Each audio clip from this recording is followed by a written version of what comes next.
मैं हूं आपकी होस्ट एनिशा और आप देख रहे हैं K21 न्यूज़ और हमारा show weekend shine with Anisha. कैसे हैं आप लोग? ठीक ठाक? मैं भी बिल्कुल ठीक हूँ और मेरी दुआ है आप हमेशा हंसते मुस्कुराते रहें, खुश रहें, आबाद रही। एनी जो है ना, जब इधर उधर हो जाती तो मुझे बहुत ज़्यादा मसला होता है। अब मैंने बिल्कुल एनी को सीधा कर दिया क्योंकि ये एनी जब इधर उधर होती है फिर मसाइल जो है वो ज़्यादा बढ़ जाते हैं। चलें जी, खैर ये ऐसे ही मजाक की एक बात थी। आज है जी हफ्ते का दिन, सैटरडे संडे मैं आपके साथ लाइव होती हूँ रोज़ सुबह। और सबसे अच्छी चीज़ मुझे ये लगती है कि सैटरडे संडे लोग हमें देखते हैं, हमें पसंद करते हैं। ये सबसे अच्छी चीज़ मुझे लगती है। और जब ये शो मैंने स्टार्ट किया था वीकेंड शाइन विद एनिशा, तो मुझे ऐसा लगता था कि बहुत ज़्यादा मुश्किल हो जाएगी क्योंकि सैटरडे संडे जो है लोग सोए हुए होते हैं, पूरे हफ्ते की थकावट होती है, फिर लोग नहीं उठते। पर जब मुझे पता चला कि नहीं, सैटरडे संडे लोग पसंद कर रहे हैं मुझे, तो फिर मुझे बहुत ज़्यादा अच्छा लगा क्योंकि आपकी मोहब्बत, आपका प्यार, ये सारी चीज़ें जो है ये हमारे लिए अहमियत रखती है। और ये भी बड़ा एक मसला होता है कि जब आप शो पे लाइव आते हैं ना, फिर आप साथ साथ अपने आप को भी देखते हैं, अच्छा ठीक है, मैं ऐसे बिल्कुल ठीक लग रही हूँ, मैं ऐसे बिल्कुल ठीक लग रही हूँ, मेरे बाल अच्छे लग रहे हैं कि नहीं लग रहे, मेरे मेकअप अच्छा लग रहा है कि नहीं लग रहा। मैं ये कहती हूँ कि हम जब 1 घंटे या 2 घंटे के लाइव शो के लिए कोशिश करते हैं कि हम अच्छे नज़र आए, हम खूबसूरत नज़र आए, देखने वालों को हम पसंद आए, पूरी ज़िंदगी जो हमने गुजारनी है, जितना टाइम भी हम दुनिया में हैं, तो हम क्यों नहीं चाहते कि अपनी शख्सियत को इतना निखारें और इतने अपनी ज़िंदगी को बेहतरीन बनाएं कि जो लोग हमें देखते हैं, मतलब 1 या 2 घंटे के लिए अपने आप को नहीं संवारना चाहिए, अपने आप को ऐसा संवारें कि आप हमेशा अच्छे लगें। तो कोशिश ये करनी चाहिए कि आपके अंदर कुछ अगर ऐसी कमियां जो आपको नज़र आती हैं, दूसरों को तो आपकी कमियां नज़र आ जाती हैं, ये चीज़ है कि लोग सिर्फ आपकी कमियां देखते हैं। अगर आपको अपने अंदर कोई कमी नज़र आती है तो उस कमी को खुद ख़त्म करें, एक बेहतरीन इंसान बने, ऐसे इंसान बने कि आपसे दूसरे लोगों को तकलीफ़ ना हो। आज बहुत अच्छी अच्छी मैंने बातें कर ली हैं जिस पे मेरा दिल बहुत खुश हुआ है। और सबसे ज़्यादा जो अच्छी बातों पे दिल खुश होता है, डॉक्टर साहब का दिल खुश होता है, क्योंकि डॉक्टर साहब जब आते हैं ना सैटरडे मेरे पास, तो फिर मुझे बहुत ज़्यादा खुशी होती है। ये और बात है कि डॉक्टर साहब आजकल बहुत कम कम आ रहे हैं, पर जिस दिन आते हैं तो फिर उस दिन बहुत अच्छा लगता है, इसलिए कि उस दिन मैं जो भी सवाल करूँ, जैसी भी बात करूँ, किसी भी बीमारी पे बात करूँ या सियासत पे बात करूँ, हालात पे, कराची पे, किसी भी चीज़ पे बात करूँ, मुझे पता होता है डॉक्टर साहब बहुत अच्छे अंदाज में जवाब देंगे। तो वो दिन जो है वो मेरा बहुत बेहतरीन गुजरता है। तो आज ही मेरे साथ डॉक्टर साहब मौजूद है। आपको पता है हमारे साथ मौजूद होते हैं चाइल्ड स्पेशलिस्ट है डॉक्टर आबिद हुसैन मिर्ज़ा साहब, उनको मैं वेलकम करती हूँ। अस्सलाम वालेकुम। जी जी, वालेकुम सलाम। कैसे हैं डॉक्टर साहब? बिल्कुल एवरग्रीन। डॉक्टर साहब, सबसे पहली चीज़ के सब लड़कियों को और लड़कों को स्लिम स्मार्ट होना है, क्योंकि पहले लोग कहते थे कि मतलब आज से अगर मैं 12-14 साल पहले की बात करूं तो उस टाइम मैं बहुत स्लिम थी, तो मुझे कहा जाता था कि नहीं, थोड़ा सा ना सेहतमंद हो, अच्छा लगता है, सेहतमंद लड़कियों पे कपड़े अच्छे लगते हैं, सारी चीज़ें। अब कोई ट्रेंड ऐसा चल चुका है कि अगर कोई लड़की या लड़का थोड़े से सेहतमंद, हेल्दी थोड़े से नज़र आ रहे हैं तो लोग कहते हैं ओहो ठीक है, इस पर तो कोई फैशन ही नहीं अच्छा लगेगा, इस पर तो कोई कपड़े ही नहीं अच्छे लगेंगे। अब मुझ पे मैं पतली होके अच्छी लगती हूँ या नहीं लगती, मैंने वो नहीं सोचना, पर ये मैंने सोचना कि नहीं, मैंने अपना वेट कम करना है। अब जिन लोगों को अपना वज़न कम करना है, तो आया वो वज़न किस तरह से कम कर सकते हैं? अब तो बहुत ज़्यादा आप मुख्तलिफ़ किस्म की डाइट आ चुकी है, मुख्तलिफ़ किस्म के तरीके आ चुके हैं, फिर आर्टिफिशियल ऐसी चीज़ें आ चुकी हैं जिसको करने से आपका वेट कम हो जाता है, पर उनके साइड इफ़ेक्ट भी यकीनन होते हैं। मैंने बिल्कुल। बहुत सारी कोशिशें की जिसमें मैं बहुत बार बीमार भी हुई हूँ, बहुत बार बिल्कुल पतली होकर मुझे ऐसा लगा कि नहीं यार, मैं तो बिल्कुल अच्छी नहीं लग रही हूँ। तो डॉक्टर सही साहब ये बात है। बताएं कि अगर वजन कम करना हो तो उसके लिए क्या चीज़ें करना, आ, सबसे बेसिक चीज़ें कौन सी हैं? बिल्कुल, बिस्मिल्लाहिर्रहमानिर्रहीम। देखिए, जो आपने आगाज़ किया था बड़ा खूबसूरत किया था, उसी से हमारा टॉपिक भी रिलेटेड है ना। यानी डिस्प्ले अपना जो करना है, यानी अपनी प्रेजेंटेशन जो है वो आपकी अच्छी होनी चाहिए। और प्रेजेंटेशन में जो है सिर्फ चेहरा ही नहीं आता, बल्कि आपकी पूरी खदोखाल, जो पूरी शख्सियत आपके सामने आती है। अब इसको जब भी हम प्रेजेंटेशन को बात करेंगे तो दो चीज़ें आती हैं। एक तो वो देखना होता है कि हमें मीडिया की डिमांड क्या है, या बाहर जो आप लोग निकल रहे हैं वो फैशन किस टाइप का चल रहा है, कितनी चीज़ों की जो है वो ऐसी चीज़ें जो लोगों को पसंद की जाती है और आपको पसंद की जाती है। जब आप अपने आप पर गौर करते हैं तो चंद चीज़ें सामने आ जाती हैं। उसमें आपकी हाइट आ जाती है, आपका वज़न आ जाता है, आपके चेहरे के हदोखाल आ जाते हैं। अच्छा देखिए, ये जो रंगत की जो वाइटनेस है या ये इतना काउंट नहीं की जाती, पर इसलिए डॉक्टर साहब बात सुने, अब तो मतलब आप देखिए, गोरी लड़की और गोरा लड़का जिसका रंग बिल्कुल फेयर है ना, वो लोग जो है ना वो तो बड़े खुश नसीब है।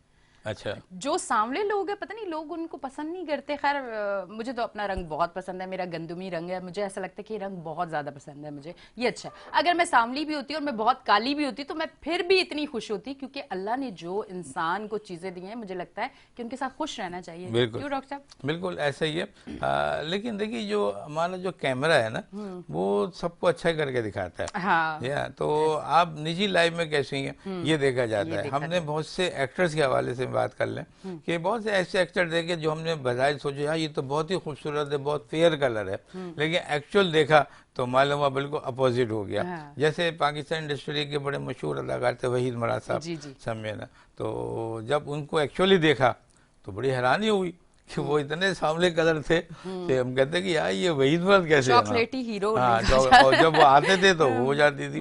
जैसे पाकिस्तानी अदाकाराएं थी, शबनम थी, या इंडियन की काजोल है, ये ऐसे कि इनको कैमरा जो बना के पेश करता है। जी। आप में सलाहियत होनी चाहिए, ये है बेसिक चीज जो है। आप में आर्ट होना चाहिए, आप में फन होना चाहिए, जब आप अपने आप को प्रेजेंट कर सकते हैं आप ये। अच्छा, अब सवाल ये कि बहुत सी चीजें जब आप वर्किंग करती हैं तो बेशुमार बेतुकी चीजें बेटाइमी पे खाती पीते हैं, क्योंकि अब सेट पे लोग बैठे हैं या हम सुबह से निकले, मान लो चाय चल रही है तो चाय चले चले जा रही है।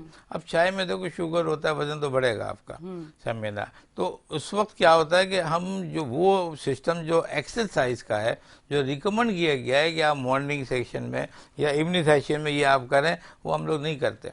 हम खाते हैं तो खाते रहें, फिर उठ कर सेट पे आ गए, बाहर चले गए, काम किया, तो उससे क्या होता है कि हमारा जो वेट बढ़ जाता है। और वेट जब हमारा बढ़ता है और हमें होश उस वक्त आता है कि जब वो क्रॉस कर गया होता है, उसने जो लाइन है वो उसकी क्रॉस करके आगे निकल गया होता है। तो हमें कुछ चीज़ों का ख्याल शुरू से रखना जुबान के चस्के को सबसे पहले साइड पे रखना है। बिल्कुल बिल्कुल आप सही कह रही मैं हैं। फीकी चाय पीती हूँ, तो उस दिन मेकअप आर्टिस्ट ने कहा कि आज मैं भी पी के देखूंगा। कह रहे नहीं, फीकी चाय कैसे पी लेती हो? मैं कहा जुबान के चस्के का अगर सोचा तो फिर कुछ भी नहीं बचा। कुछ भी नहीं हाँ, तो बनेगा। सबसे पहले मेरे ख्याल से चीनी आप मीठा ले सकते हैं डाइट पे, अगर आप हैं तो नहीं, मीठा। ये मैंने बताया ना कि ये आपकी डिपेंड करता है ना। अच्छा। अच्छा, ये अब बड़ी अच्छी बात आ गई इसके हवाले से कि असल में जो कंसेप्ट है हमारे वजन रिड्यूस करने का, वेट रिड्यूस करने का, वो कैलोरीज पर होता है।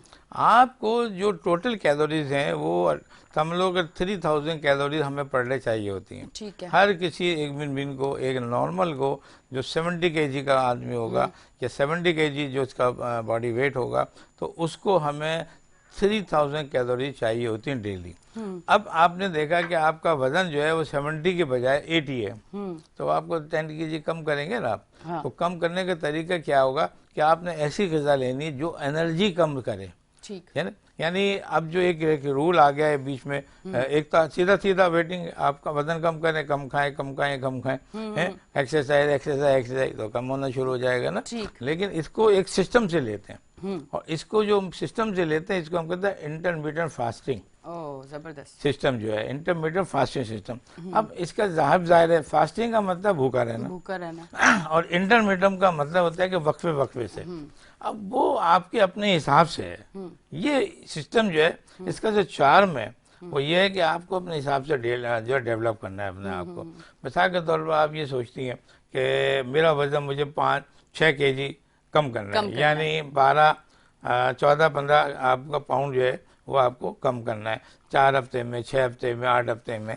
तो इसके लिए आपको इंटरमीडिएट जो हमारी जो रेजिमेन है, हमारा जो सेटअप है, वो इस तरह से हुआ है कि उसको डिवाइड कर दिया गया है। मिसाल के तौर पर आप ये कहती हैं कि मैं भाई 4 घंटे से ज़्यादा भूखी नहीं रह सकती, ठीक है, या मैं 4 घंटे से ज़्यादा भूखा नहीं रह सकता, ठीक है। तो आपको एक प्रोग्राम होता है 4-4-12।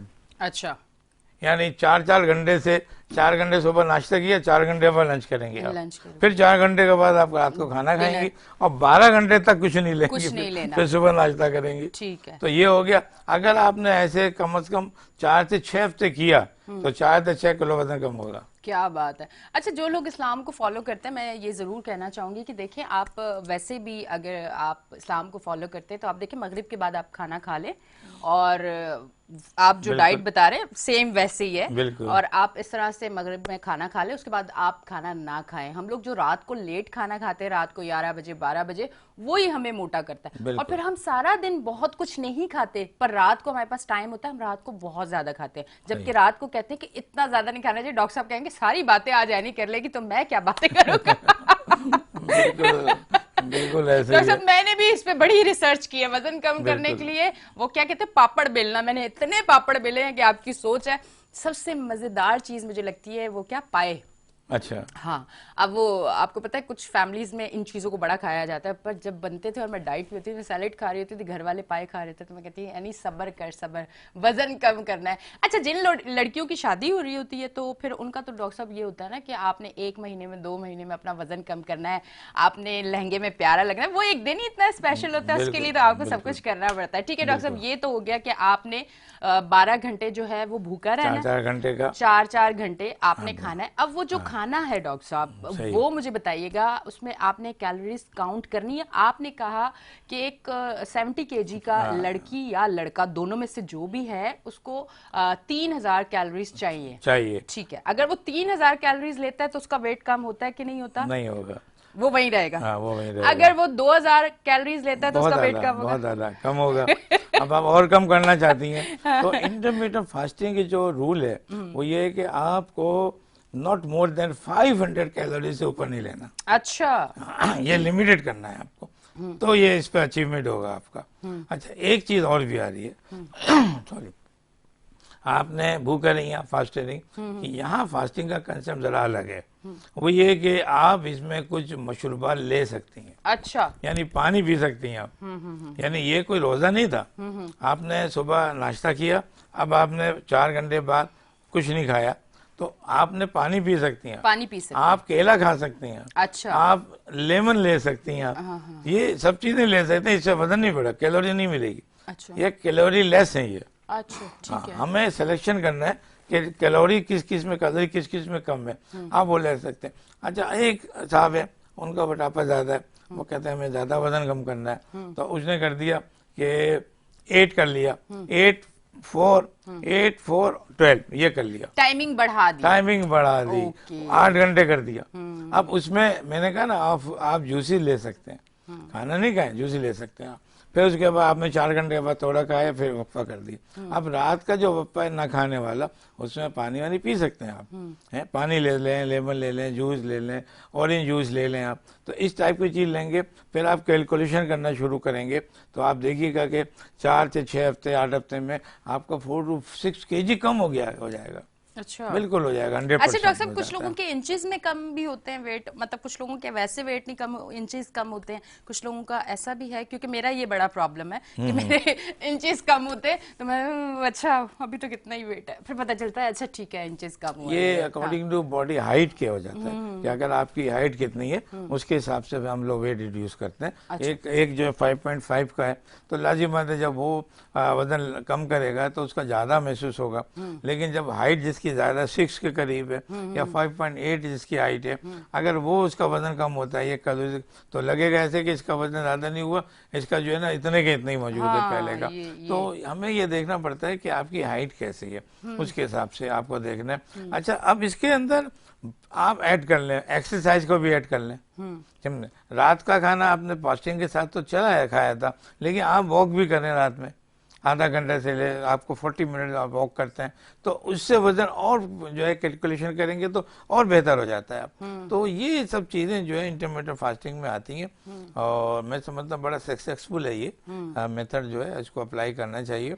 और ये जो है जिसने ये सिस्टम ने निकाला है, ये लाजिम बात है अंग्रेजों से आया ये हमारे पास, ये हमारे से मुतासिर हो, हमारे रमजान से मुतासिर होकर निकला ये सिस्टम। और रमजान भी माशाल्लाह अब आने वाले हैं, जो लोग वेट कम करना चाहते हैं उनके लिए तो बड़ी बेहतरीन एक चीज़ ये है कि रमज़ान का महीना जो है वो आप वेट अपना कम कर सकते हो सहर और इफ्तार में हाथ रोक के। क्योंकि हम लोग जो इफ्तार में दस्तरखान भरे हुए देखते हैं ना डॉक्टर साहब, पकोड़े, समोसे, चाट और ये सब कुछ, फिर आप जो है ना फिर आप हाथ नहीं रोक सकते हैं। अच्छा, मेरा ये है कि मैं इफ्तार में जो है सिर्फ फ्रूट्स खाती हूँ, सही। सहरी में कोशिश होती है कि मैं बस कोई भी सालन है वैसे ही खा लूं, दही खा लूं, बस कोई रोटी नहीं, कुछ नहीं, मैं सही पक्की वाली डाइट पे चली जाती हूँ रमजान सही। में, ताकि असल ईद पे अच्छी लगे। में असल में पता क्या है, आप अंडर फास्टिंग पे जाए, इंटरमीडिएट फास्टिंग में जाए या रमजानों में जाए, बेसिक चीज जो है, जो थीम है इसका, जो रिजल्ट जो हम लेते हैं वो है सब्र। सबर।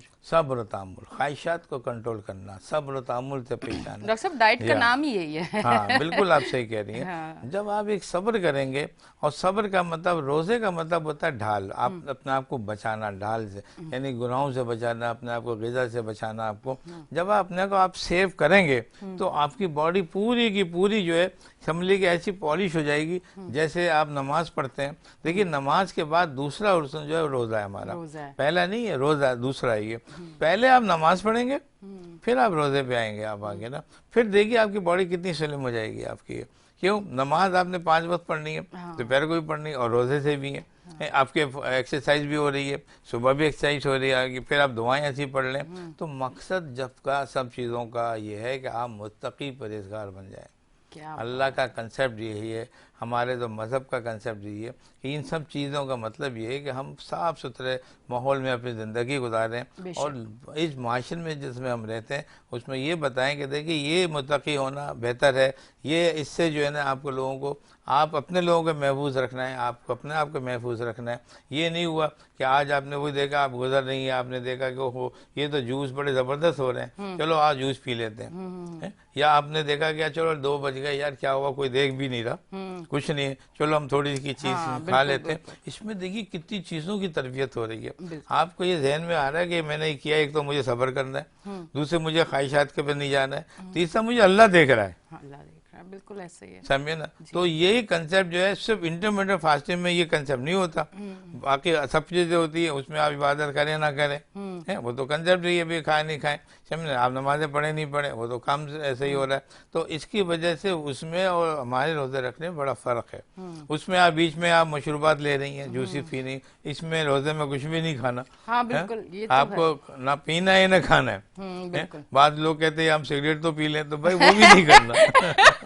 डॉक्टर साहब तो घूम फिर के एक चीज याद आ गई। अच्छा खैर, नमाज की जहाँ बात हुई है तो बिल्कुल मैं अपने देखने वालों को भी कहना चाहूंगी, और नौजवान नस्ल जो है, चाहे मुझे लड़के देख रहे हैं या लड़कियां देख रही हैं, आप जितने भी मसरूफ हो, आप जितने भी मसरूफ हो, पर यकीन करें आप नमाज ना छोड़ें, आप नमाज पढ़ें। कुछ लोग कहते हैं ना, अब जैसे मैं एक और शो करती हूँ, उस पर आउटडोर अक्सर मैं जाती हूँ, लोगों से मेरी डॉक्टर साहब बात होती है, तो अक्सर लोग कहते हैं कि हम 2-2 साल से बेरोज़गार हैं और ये है और वो है, वो बड़ा बोल रहे होते हैं। तो मुझे हैरत होती है यार, मतलब ये मेरा अपना ज़िंदगी का तजुर्बा है कि आप अगर नमाज नहीं छोड़ते, आप यकीन करें आपको ज़िंदगी में, मुझे ऐसा लगता है, मेरे साथ यही है कि आपको कभी कोई परेशानी नहीं होती है। मुझे ऐसा लगता है कि मैं ज़िंदगी में, मुझे ऐसा लगता है इस दुनिया की सबसे खुशनसीब मैं हूँ, अल्हम्दुलिल्लाह, कि मैंने अपने रब से कुछ भी मांगा है, कुछ भी मांगा है, मेरे रब ने मुझे सब कुछ दिया है। मेरी इतनी औकात नहीं है, पर जितना मैं मांगती हूँ मेरा रब वो सब कुछ देता है। और उसकी वजह ये है कि इतनी रंगीनियों वाली ज़िंदगी, जहाँ आपको इतनी रौनकें मिलती हैं, जहाँ आपको सब कुछ मिलता है, उसमें भी आपको वो टाइम याद होता है कि नहीं मेरे नमाज का टाइम हो गया है, और आप नमाज पढ़ रहे होते हो और अपने आप को बुराई से बचाते हो, तो आपका रब आपको सब कुछ देता है। तो जिन लोगों की ज़िंदगियों में कमी है वो अल्लाह को याद रखें, अल्लाह से दिल से मांगे, बुराइयों से दूर रहें, और फिर आप देखें कि अल्लाह जो है वो अपने बंदों पे रहम करने वाला है। डॉक्टर साहब ब्रेक पे जाएंगे, ब्रेक से वापस आएंगे, फिर वेट पे आपसे बहुत सारी मैंने बातें करनी है। अब हम लेंगे एक छोटी सी ब्रेक, मिलते हैं ब्रेक के बाद।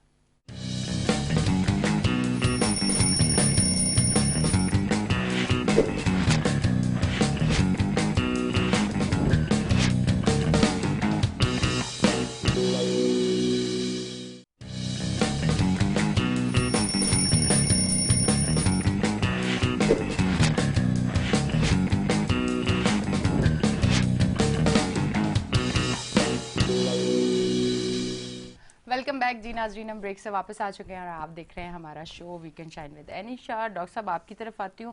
डॉक्टर साहब ये तो आपने बता दी इस डाइट का, एक डाइट का मैंने सुना है बनाना डाइट, आप फ्रूट्स से डाइट जो करते हैं, तो ये वाली जो डाइट होती है कि एक ही तरह का कोई फ्रूट या एक तरह का ही खाना आपने खाना है। अब बनाना डाइट में जो मैंने सुना है कि आपने तीनों टाइम बनाना ही खाना है।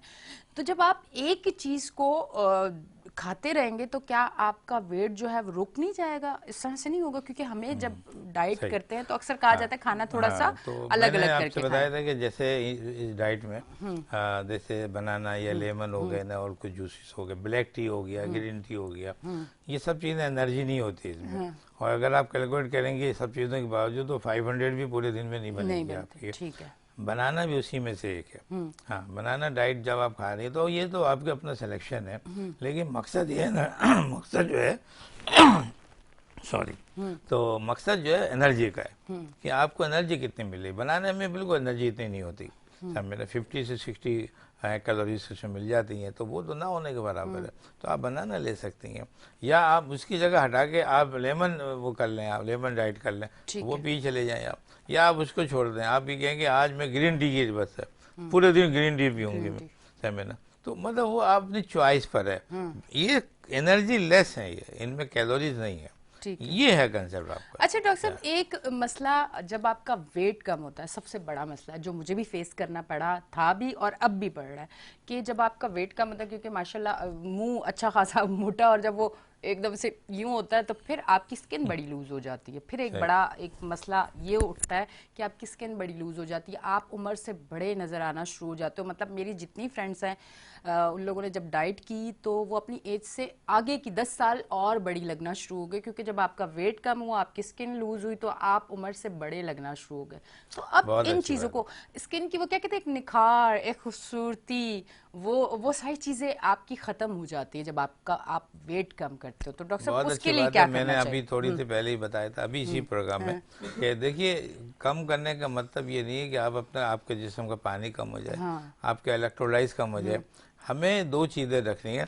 हमें इंटरमिटेंट फास्टिंग में जो चार्म है ना, खूबसूरती यही है कि उसमें फ्रूट जूसी चलते रहते हैं। अच्छा। हाँ, आप फ्रूट लेते रहें, जूसी लेते रहेंगे ना, तो आपका जो जो स्किन जो आप कहते हैं लूज हो जाती है, वो लूज नहीं होगी। अच्छा। हाँ, जब आप ये चीजें लेंगी तो स्किन वही टैक सख्त रहेगी आप, फिर आप बजाय कम के 10 सर कम लगेंगे आप। हमने क्या किया, खाया पिया कुछ नहीं और फ्लूइड भी नहीं लिया। अच्छा। हाँ, हम देखिए अलग अलग हैं, फ्लूइड या पानी की चीजें या अलग, वही अलग है, और ग़िज़ा खाना, फूड सॉलिड खाना वही अलग है। अलग है। आप दोनों को एक साथ नहीं मिला सकते। अगर आप दोनों नहीं खाएंगे, पानी भी नहीं पी रहे हैं वो भी नहीं, तो वो हो जाएगा रोजा, और बॉडी आपकी बहुत वीकनेस हो जाएगी आपकी, और फिर वो आप उम्र से ज़्यादा लगेंगे, आप वो लगेंगे। तो अगर आप ये चाहती हैं कि उम्र से ज़्यादा ना लगे, तो फ्लूइड थोड़ा थोड़ा लेती रहें। जबरदस्त। अच्छा डॉक्टर साहब, ये बताइएगा कि गुड फैट का डाइट में क्या किरदार है? गुड फैट हमें चाहिए होते हैं, और वो किन चीज़ों से हमें मिलेंगे, और वो क्यों ज़रूरी होते हैं? सही है। देखिए मैंने आपको बताया कि ये देख, हम डाइट पे हम डिस्कशन करते हैं, जैसे कार्बोहाइड्रेट हो गए, फैट हो गई और प्रोटीन हो गए, इन चीज़ों के तीनों के डिफरेंट जो वैल्यूज़ बनती हैं ना। हमारे यहाँ जो बॉडी को सबसे ज़्यादा ज़रूरी है, यानी बच्चों के यानी ग्रोइंग के लिए, वो प्रोटीन चाहिए होती है। वो बिल्डिंग ब्लॉक होते हैं आपकी बॉडी के, प्रोटीन जो होती है। लेकिन प्रोटीन हमें जैसे जैसे मिडिल एज को, ओल्ड एज को भी ज़रूरत नहीं होती इतनी ज़्यादा समय, तो उसके लिए हमें बहुत ज़रूरी है कि आप अपनी ऐसी ग़िज़ा लें जिससे एनर्जी आपको मिले। लेकिन एनर्जी इस तरह से मिले कि आपका जिस्म का बल्क ना हो, मोटापन ना हो। ये जो मल्क है, मोटापन है, ये फैट से होता है, कोलेस्ट्रॉल से होता है, ये चिकनाई से होता है, ये होता है सैचुरेटेड फैट्स कहलाती हैं। और हमारे सैचुरेटेड फैट्स को थोड़ा सा बता दूं, ये दो तरह की होती है। अच्छा। एक सैचुरेटेड होती है, एक अनसैचुरेटेड होती है। सैचुरेटेड तो एसेंशियल अमाइनो एसिड्स होते हैं, आप उनके हवाले से जब आप लेंगे तो आपके जो है आपके बल्क नहीं बढ़, आपके जो मैंने आप पूरे मोटे होते चले जाएंगे आप। लेकिन अगर आप उनको कट डाउन करेंगे तो आपका ये जो जहाँ जाम फैट जमा होती है, शोल्डर्स हैं, बैक है, वो नहीं होंगे आपके। तो इसके लिए हमें बड़ा ख्याल रखना पड़ेगा। जैसे ये बटर है, मक्खन खाते हैं हम लोग, है ना, डायरेक्ट घी खा लेते हैं, असली घी खा लेते हैं, है ना, ये सारी चीज़ें ये फैट वाली चीज़ें होती हैं। लेकिन जो हम चाहें कि अनसैचुरेटेड ले लें, जो खाएं भी और असर भी वो हो कि कोई चिकनाई जमा ना हो, तो वो सबसे अच्छे हैं। जैसे हमने कहा होगा कि बादाम, पिस्ते, अखरोट, ड्राई फ्रूट जितने भी हैं, ये बड़े ही ज़बरदस्त चीज़ होती है। और जितने भी अबव 40 हैं, मैं सबको रिकमेंड करता हूँ ये कि अपने टेबल पे रखो, आप ये खाते रहें। आपका ब्रेन भी डेवलप अच्छा हो रहा है आपका, और आपका कोई फैट भी डिपॉजिट नहीं हो रही है, और बीपी भी नहीं बन रहा आपको, कोई आपको सीवीए जिसे हम कहते हैं कार्डियोवैस्कुलर एक्सीडेंट, फालिश वालिश, वो भी नहीं हो रहा है आपको। अच्छा। तो बड़ा ज़बरदस्त चीज़ है, ड्राई फ्रूट इस्तेमाल करें। अच्छा डॉक्टर साहब, जैसे हमारे तो कराची का मौसम इस बार तो ठंड ऐसी आई है कि जैसे बस आई है और चली गई है। तो वो कहते हैं कि वो ड्राई फ्रूट्स जो हैं वो ठंड के मौसम में खाने चाहिए। जैसे लाहौर वाले लोग मुझे देख रहे हैं, तो लाहौर में बड़ा अच्छा, मेरी फैमिली है लाहौर में, तो लाहौर का बड़ा अच्छा, जब सर्दी आती है तो बड़ा मजे का मौसम होता है, आप ड्राई फ्रूट्स खा सकते हैं। अब कराची वालों के पास तो इतने से दिनों के लिए ठंड आती है, कराची वाले बेचारे उसी को एंजॉय कर रहे होते हैं। तो हम लोग भी ड्राई फ्रूट्स, क्योंकि पाकिस्तान में मुख्तलिफ शहर हैं जहाँ ठंड सर्दी गर्मी हर मौसम अलग तरीके से, कराची का मौसम थोड़ा सा अलग है, तो कराची वालों के लिए भी ड्राई फ्रूट्स वैसे ही हम इस्तेमाल कर सकते हैं, कोई इशू नहीं होगा अगर मौसम थोड़ा सा गर्म भी है। क्योंकि हम लोगों के कुछ कॉन्सेप्ट ऐसे बने हुए हैं कि हम लोगों को सर्दी में जो है वो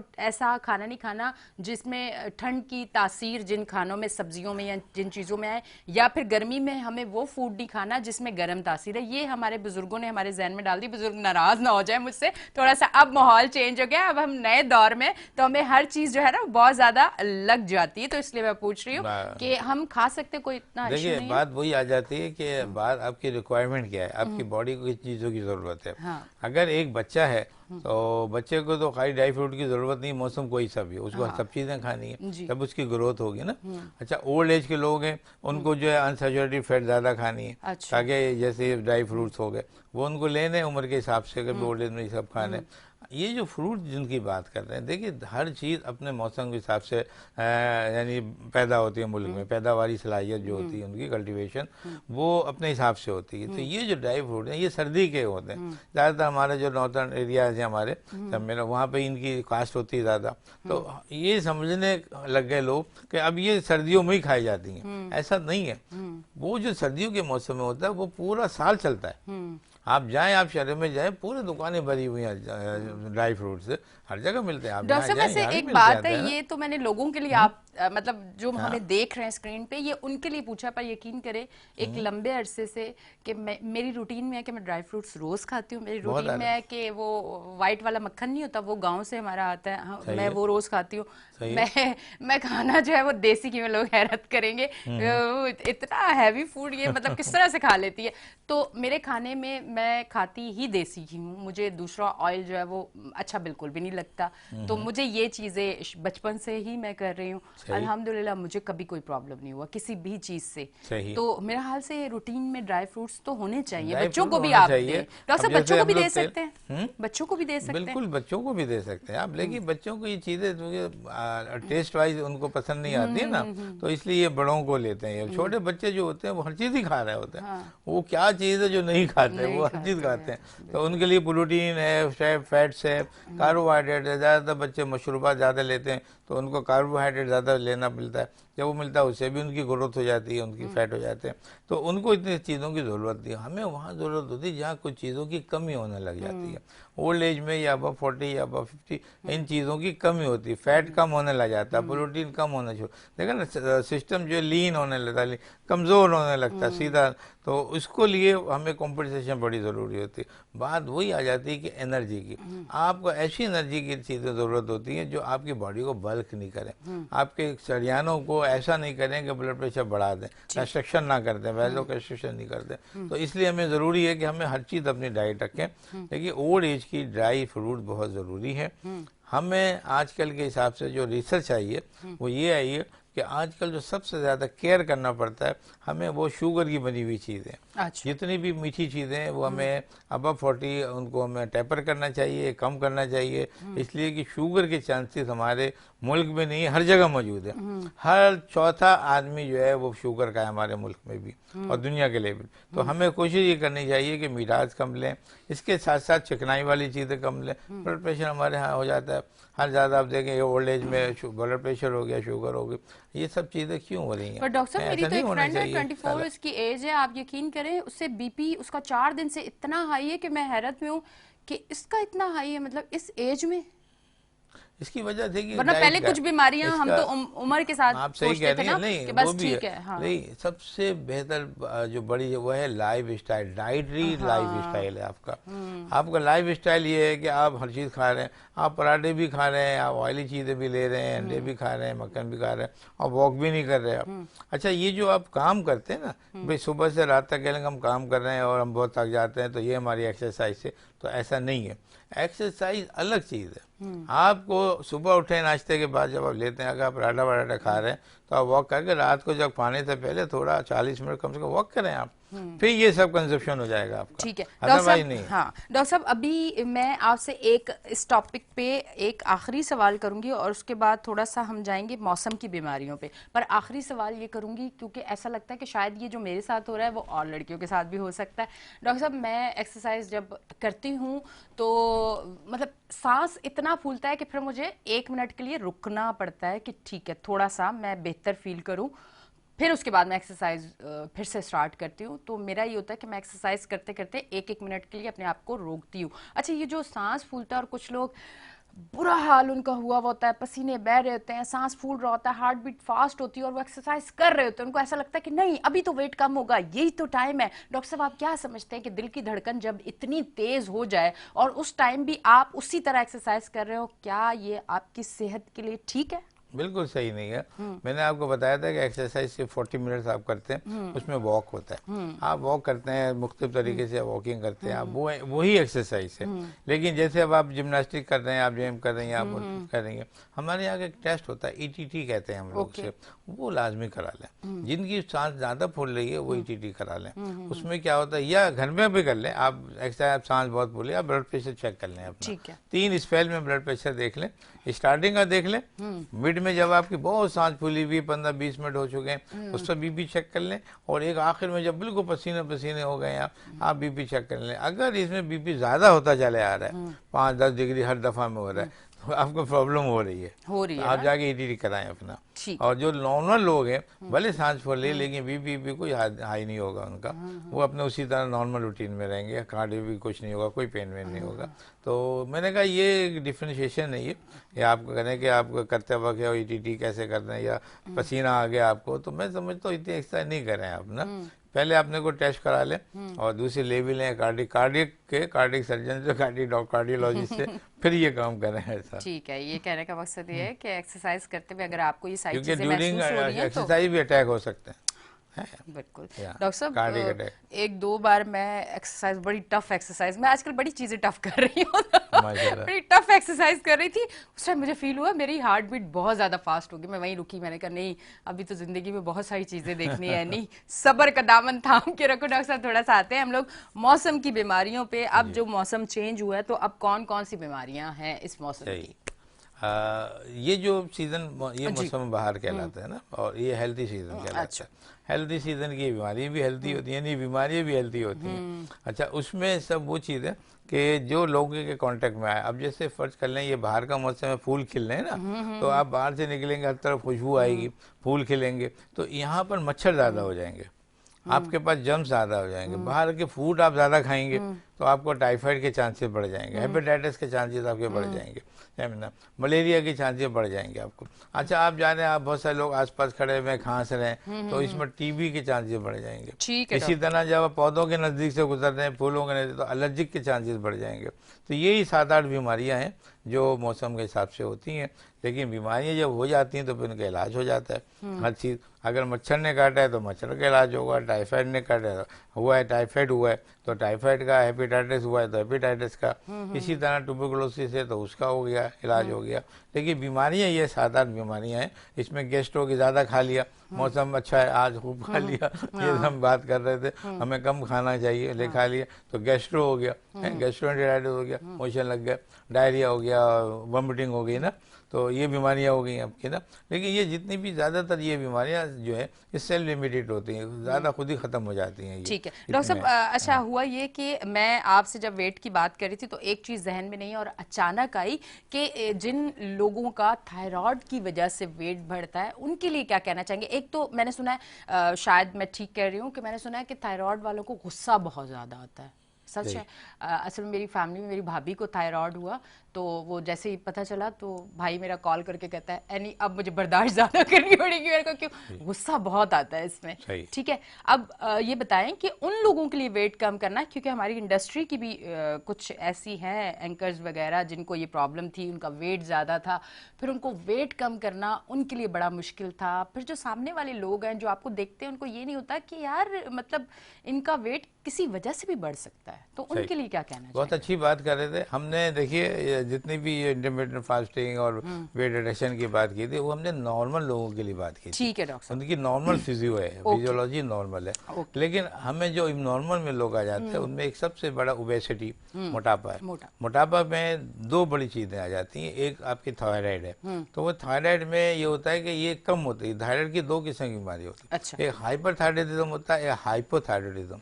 हाइपोथायराइडिज्म अगर फीमेल में तो मैक्सिडीमा कहलाते हैं उसे, वो मोटापा हो जाएगी उसकी ना। यानी उसमें ये होगा कि उसको सर्दी लगेगी ज्यादा, यानी कोल्डनेस लगेगी यहाँ पे, और जिस्म बढ़ता चला जाएगा, उसका वजन बढ़ेगा, फैट डिपॉजिट हो जाएगी, कार्बोहाइड्रेट ज्यादा हो जाएंगे। तो ये वो जो चीज आप बता रही थी ना कि मोटापा होता है। अब एक बंदा ये है कि उसको हाइपोथायराइडिज्म में वजन बढ़ रहा है उसका, आप उसकी दवाई ले नहीं रही हैं और कोशिश कर रही हैं कि चलो हम एक्सरसाइज से ख़त्म कर दें वेट, या इंटरमीडिएट फास्टिंग से कर लें, या रोजे से कर लें, तो ऐसा नहीं होगा। वो मतलब दोनों के लिए, मर्द और औरत दोनों के लिए, दोनों के लिए। लेकिन औरतों में मोटापा, ये बीमारी औरतों में 2:1 का रेशो है। अच्छा। अगर दो औरतें तो एक मर्द है। अच्छा, मर्द को बहुत कम है। जिसमें 2:1 का रेशो, यानी लेडीज डबल है, सिंगल है। जितने भी मर्द आते हैं मैंने देखा कम होते हैं लोगों को, औरतों में बहुत। तो औरतों की में ये आ जाती है बहुत मोटापा, ये बफलो, ये जो शोल्डर्स हैं आपके बफलो हो जाएंगे, फैट्स बड़ी हो जाएंगे, हिप्स बड़ी हो जाएंगी। यानी डिपॉजिट जैसे जो है वहाँ जमा हो जाएगी फैट आपकी ना। ये इसकी वजह से होती है, चिकनाई की वजह से। ये थायराइड करता है ये ना। थायराइड जो है, थायरोक्सिन लेवल होता है वो बहुत ज़्यादा हमारा जो होता है बहुत ज़्यादा हो जाता है, तो अब उसके लिए गोलियां देने पड़ते हैं उनको, उसको कम करने के लिए। उसको कम करने के लिए। लेकिन जो हाइपोथायराइडिज्म है उसमें ज़्यादा है, हाइपोथायराइडिज्म इसमें कम है। जब हमारी ये कम हो जाती है तो थायराइड की गोलियाँ आती हैं बाजार में, हम लोग वो लेते हैं, डोज एडजस्ट की जाती है। तो उसके बाद क्या होता है कि वो सर्दी लगनी भी कम हो जाती है, और फिर उसके साथ साथ आपका मोटापा कम होने लग जाता है, ये बेहतर होता है। लेकिन बातों का यह भी होता है कि इसके अंदर ट्यूमर हो जाता है। अच्छा। ये थायराइड ग्लैंड हमारे गले में होता है, इस साइड पे। अच्छा। ये होता है, ये बड़ा होता है, इसमें ग्वाइटर बन जाते हैं, और जब उसकी तो फिर इसका ऑपरेट होता है। अच्छा, हाँ, तो इसका ऑपरेट जब ऑपरेट होता है तो सही भी हो जाता है, ये नॉर्मल हो जाते हैं ये। लेकिन अगर हाइपरथायराइडिज्म में थायराइड टॉक्सिकोसिस कहलाता है, वो टॉक्सिस हो जाता है, वो बड़ा डेंजरस बीमारी है। उसमें ऑपरेशन के चांसेस ज़रा कम होते हैं, क्योंकि उसका ब्लड प्रेशर, पेल्पिटेशन, ये वो बहुत हो जाता है। तो उसमें मोटापा नहीं होता, उसमें दुबला पतला होता है। अच्छा, उसमें वो अपोजिट हो गई है। यानी इसमें जिसमें बढ़ रहा है वो भी थायराइड का, लेकिन उसमें कम हो रहा है वजन। अच्छा। वजन कम हो रहा है, दुबले होते चले आ रहे हैं। तो बहरहाल मैं कहने का मकसद ये कि जो बीमारियां जिनमें ओबेसिटी डेवलप हो रही है, किसी पैथोलॉजिकल कोई उसमें एलिमेंट आ रहा है, तो पहले आप उसको क्लियर करेंगे, फिर जाके अपना वजन कम कराएंगे आप। अच्छा डॉक्टर साहब, क्या थायराइड वालों को बेऔलादी का भी कोई ऐसा कोई है? क्योंकि डायबिटिक पेशेंट के लिए अक्सर कहते हैं कि आपको जो आपकी मैरिड लाइफ है वो भी अक्सर डिस्टर्ब हो जाती है। अब थोड़ा सा ये चीज़ें इसलिए मुझे बोलना पड़ जाती हैं क्योंकि मजबूरी हो जाती है कुछ सवाल करने के लिए, तो मैं कोशिश वैसे करती हूँ डॉक्टर साहब से बड़े ढके छुपे अल्फाज में बात करके फैमिलीज हमें देखती होती है। ये बोले होना चाहिए। हाँ, और इसका कंसेप्ट लोगों को होना चाहिए। बिल्कुल, क्योंकि हमारी जो बच्चियां हैं अगर उनको ये बीमारी होती है तो अक्सर माँ बाप इलाज नहीं करवाते कि चलें शादी के बाद हो जाएगा इलाज, या अफोर्ड नहीं कर सकते, ऐसा भी हो सकता है। बहुत सारी चीज़ें होती हैं कि हम बहुत सारी बीमारियों को इग्नोर करते हैं। तो अल्लाह ना करे क्या ये बीमारी आगे जाके बेऔलादी का भी सामना हमें करना पड़ सकता है? आप सही कह रही हैं। ये बेऔलादी को हम लोग कहते हैं इनफर्टिलिटी जी। ये भी दो तरह की होती है, एक प्राइमरी होती है, एक सेकेंडरी होती है। प्राइमरी का कोई कॉज नहीं है, कोई भी वजह हो सकती है। बच्चे बाद औक़ात आपके पास आ रही हैं, बच्चियाँ आई हैं अभी और कहते हैं कि उनको पीरियड नहीं हो रहे हैं। तो जब पीरियड नहीं होंगे तो बच्चे कहाँ से होंगे? ठीक है ना। तो उसमें उनकी एबनॉर्मलिटी है, विजाना नहीं है, यूट्रस की कमजोरी है, या यूट्रस छोटी है, बड़ी है, उसमें इसमें बहुत सी वजूहत होती हैं। प्राइमरी वो ढूंढता है, डॉक्टर या डॉक्टर उसको ट्रेस आउट करता है। हमारे पास आते हैं मरीज, लेडीज आती है, हम उनको ट्रेस आउट करते हैं, भैया ये हो रहा है ना। दूसरा इसका सेकेंडरी के मतलब कोई ऐसा वजह कॉज है जो बाहर से आई है, बाद में आई है, यानी इसको पीरियड हो मतलब हो गई, जो प्यूबर्टी हो गई, यानी पीरियड्स आ गए, और वो सन ब्लॉक को पहुंच गई, वो सब पीरियड्स होते हैं। अब पीरियड डिस्टर्ब होना शुरू हो गए। ठीक है। तो हाइपोथायरॉयडिज्म जिसमें जिसमें ये मोटापा हो रहा है, इसमें जो पीरियड्स होते हैं लंबे हो जाते हैं, यानी 2-2 महीने में होंगे, ओके। सब में 3 महीने में होंगे, 2.5 महीने में होंगे, यानी उनका पीरियड बढ़ जाएगा ऊपर। जब बड़ा हो गया तो औलाद कहाँ से होगी, है ना। औलाद के लिए ज़रूरी है कि आपके पीरियड अपने साइकिल पे हों, अपनी डेट पे हों। वो औरतें जिनकी अपनी डेट पर साइकिल हो रहे हैं, वो उनमें औलाद लाजमी हो जाएगी। ठीक है डॉक्टर। सब मेरा जिनके पीरियड नॉर्मल नहीं हो रहे, वक्फे के बाद हो रहे हैं, तो ये होगा। अच्छा, हाइपोथायरॉयडिज्म हो रहा है, दूसरी पहलू जो मैंने कहा ना कि हाइप बढ़ रही है, उसमें पीरियड ज़्यादा हो जाते हैं, यानी उसमें महीने में 2-2 बार हो जाएंगे, तो उसमें भी औलाद नहीं होगी। जो मोटापे वाली हो रही थी वो उसमें देर से हो रहे थे, तो उसमें भी औलाद नहीं होगी। तो इस वजह से ऐसा दोनों में तो ये वजह है कि जब एक पेशेंट ऐसा आता है तो सारे टेस्ट कराए जाते हैं उसमें। अच्छा, अब यही हो रहा है, पता लगा खून में इतनी कमी है, अब ब्लड इतना कम हो रहा है, उसका 6 और 7 ग्राम हो रहा है, तो पीरियड कहाँ से होंगे?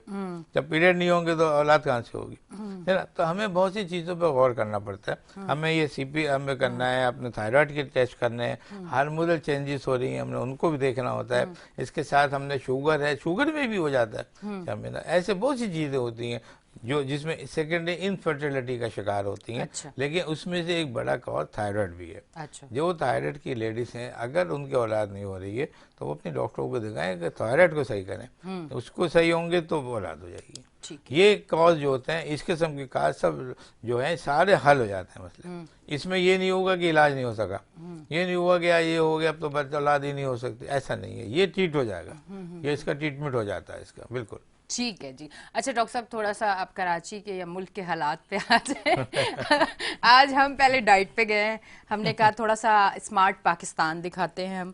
उसके बाद हम जो है थोड़ा सा मौसम की बीमारियों पे, डॉक्टर साहब मैंने मौसम की बीमारियों पे बिल्कुल हल्का सा टच देने दिया, मैंने वापस उठा के यहाँ ले। डॉक्टर साहब नहीं, यहाँ पे बात करते हैं अब थोड़ा सा पाकिस्तान के हालात पे बात करते हैं। सबसे पहले महंगाई पे बात करते हैं। डॉक्टर साहब, जितनी महंगाई हो चुकी है और लोग जितने ज़्यादा परेशान हैं, मतलब लोग तो अब ऐसा सोचते हैं कि बस ठीक है, अब तो ये बढ़ती जाएगी और आगे पता नहीं क्या होगा। बहुत सारे लोग जो हैं वो मुल्क से जाने की बातें कर रहे हैं, बहुत सारी इंडस्ट्रियां बंद हो रही हैं। ये इस टाइम जो सिचुएशन बनी हुई है, इस पे आप क्या कहना चाहेंगे? इसमें कहने की बात तो नहीं, अफसोस की बात है। अफसोस तो है यकीनन डॉक्टर साहब। तो बड़ा अजीब सिस्टम है कि आपके मुल्क में इतने अच्छे लोग थे, इंटेलिजेंट लोग थे, आपके पास जो मुआशियात के माहिर लोग थे, हैं, आपका जो प्लान कर सकते थे, आपके सिस्टम को, मुआशी सिस्टम को कर सकते थे, सब लोग थे। लेकिन ये सारे के सारे जो है उन लोगों की नज़र हो गए जो लोग बिल्कुल अपने वतन से बिल्कुल मोहब्बत नहीं रखते थे, जिनको अपने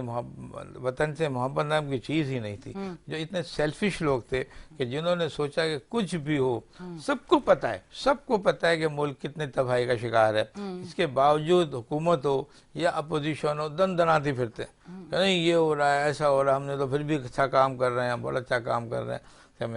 मैं इसमें समझता हूँ कि कोई भी हुकूमत आती है, इसमें उस मुल्क का जो प्राइम मिनिस्टर है और ये जो वज़ीर ख़जाना होता है, ये 2 बड़ी जिम्मेदारियाँ होती हैं इनकी।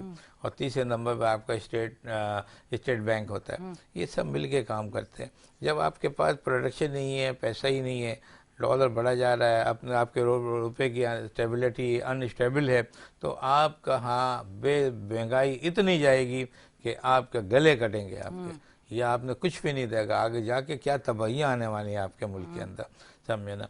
बाज़ औक़ात ऐसा होता है कि आपका ये जो नोट है, रुपया, ये सड़कों पे पड़ा होगा और कोई उठाने वाला नहीं होगा।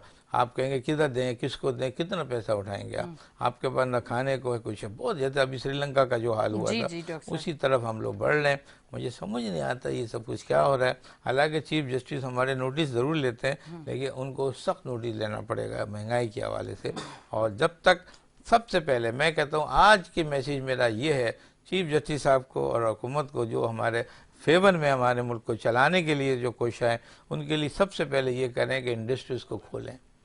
इंडस्ट्री जो आपकी चल रही है बिल्कुल बंद हो गई है आपकी सारी इंडस्ट्री, उनके जो वजूहात है, रीज़न है, उनको हल करें। खर्च आप लोन ले रहे हैं, खर्चा आप बाहर से जो है पैसा मंगा रहे हैं, आप इंडस्ट्री को दे दें। आप कहें कि भाई इनकी वजह से इनको गैस चलेगी, इंडस्ट्री चलेगी, इनको पेट्रोल मिलेगा, ये इंडस्ट्री चलेगी आपको। तो जब आप देखेंगे ये सब चीज़ें चलेगी तो आपको मुल्क चलेगा। सिर्फ एक ही रास्ता है, प्रोडक्शन बढ़े, पैदावार बढ़ाई जाए और इंडस्ट्री को ओपन कर दें।